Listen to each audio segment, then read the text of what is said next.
اعوذ باللہ من الشیطان الرجیم بسم اللہ الرحمن الرحیم۔ سورہ فاطر آیات نمبر 9 تا 18 میں قیامت کے دن انسانوں کے دوبارہ زندہ ہونے کے لیے ایک مثال اللہ کی بارگاہ میں مقبولیت کا ذریعہ صرف ایمان کے پاکیزہ کلمات اور نیک اعمال ہی ہیں۔ مال و اولاد اور عمر کی کمی و زیادتی اللہ ہی کے اختیار میں ہے۔ اس کائنات میں ہر طرف پھیلی ہوئی اللہ کی قدرت کاملہ کی نشانیوں کا ذکر۔ باطل معبودوں کو کسی چیز کا اختیار نہیں ہے، صرف اللہ ہی با اختیار ہے۔ قیامت کے دن کوئی کسی کے گناہوں کا بوجھ نہیں اٹھائے گا۔ اعوذ باللہ من الشیطان الرجیم۔ واللہ الذی ارسل الریاح فتثیر سحابا فسقناہ الى بلد میت فأحیینا به الارض بعد موتها كذلك النشور۔ وہ اللہ ہی ہے جو ہواؤں کو بھیجتا ہے، پھر وہ بادلوں کو اٹھاتی ہیں، پھر ہم ان بادلوں کو ایک بنجر و مردہ زمین کی طرف لے جاتے ہیں، اور پھر اسی کے ذریعے مردہ زمین کو زندہ کر دیتے ہیں۔ اسی طرح روز قیامت انسان بھی زندہ ہو کر اٹھ جائیں گے۔ من كان يريد العزة فلله العزة جميعا۔ جو کوئی عزت کا طلبگار ہے تو اسے معلوم ہونا چاہیے کہ ساری کی ساری عزت تو اللہ ہی کے ہاتھ میں ہے۔ إليه يصعد الكلم الطيب والعمل الصالح يرفعه۔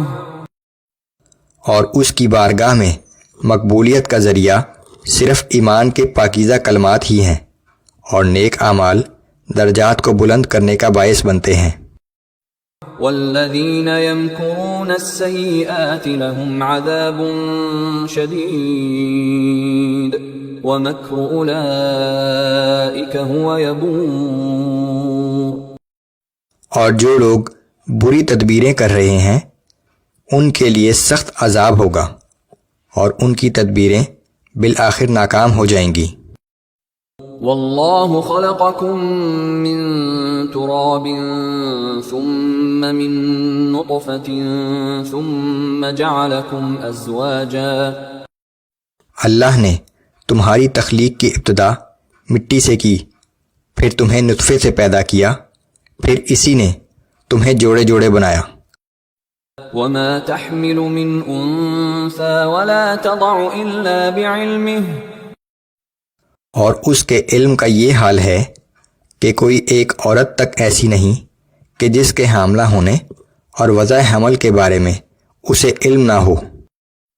وما يعمر من معمر ولا ينقص من عمره الا في كتاب۔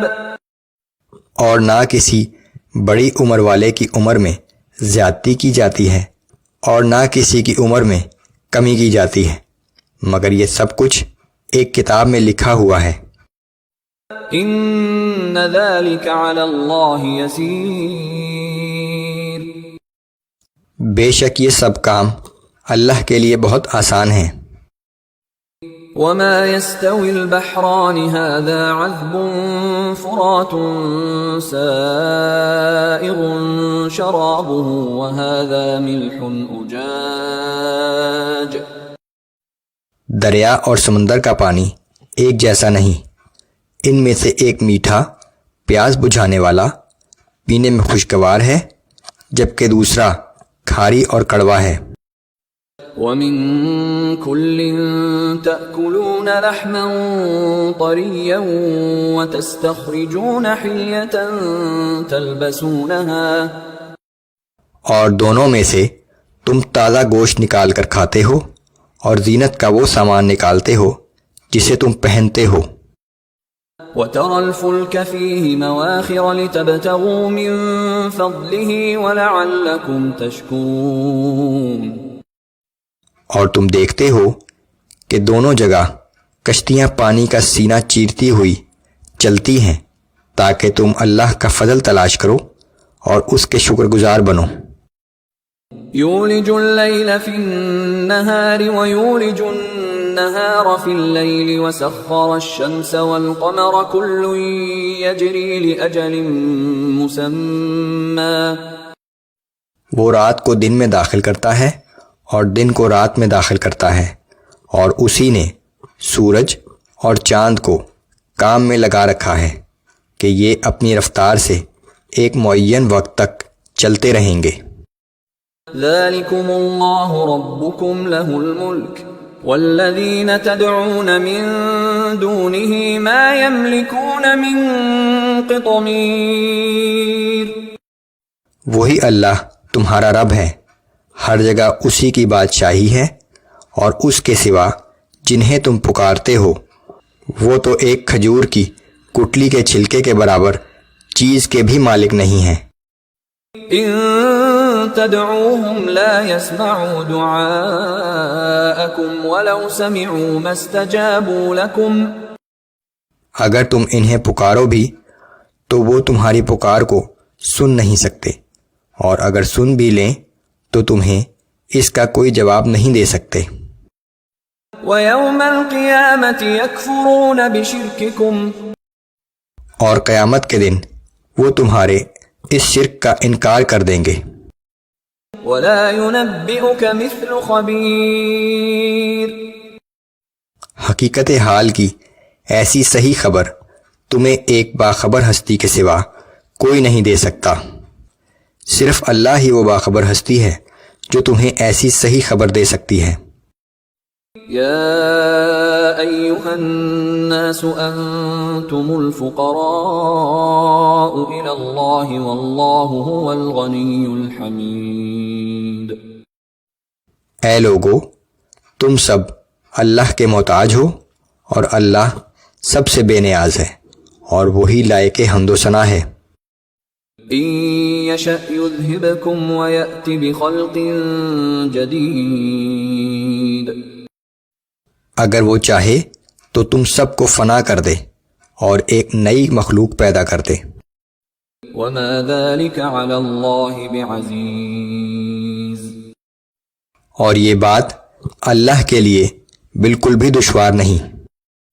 ولا تزر وازرة وزر اخرى۔ اور اس دن کوئی گناہ گار کسی دوسرے کے گناہوں کا بوجھ نہیں اٹھائے گا۔ وَإِن تَدْعُ مُثْقَلَةٌ إِلَى حِمْلِهَا لَا يُحْمَلْ مِنْهُ شَيْءٌ وَلَوْ كَانَ ذَا قُرْبَى۔ اور اگر کوئی گناہ گار کسی دوسرے کو مدد کے لیے پکارے گا بھی تو اس وقت کوئی بھی اس کا بوجھ نہیں اٹھائے گا، خواہ اس کا قریبی رشتہ دار ہی کیوں نہ ہو۔ انما تنذر الذین یخشون ربهم بالغیب واقاموا الصلاة۔ اے پیغمبر صلی اللہ علیہ وآلہ وسلم، آپ صرف انہی لوگوں کو متنبہ کر سکتے ہیں جو بغیر دیکھے اپنے رب سے ڈرتے ہیں اور نماز قائم کرتے ہیں۔ ومن تزکا فإنما يتزکا لنفسه وإلى اللہ المصیر۔ اور جو شخص بھی پاکیزگی اختیار کرتا ہے وہ اپنی ہی بھلائی کے لیے کرتا ہے، اور سب کو بالآخر اللہ ہی کی طرف لوٹ کر جانا ہے۔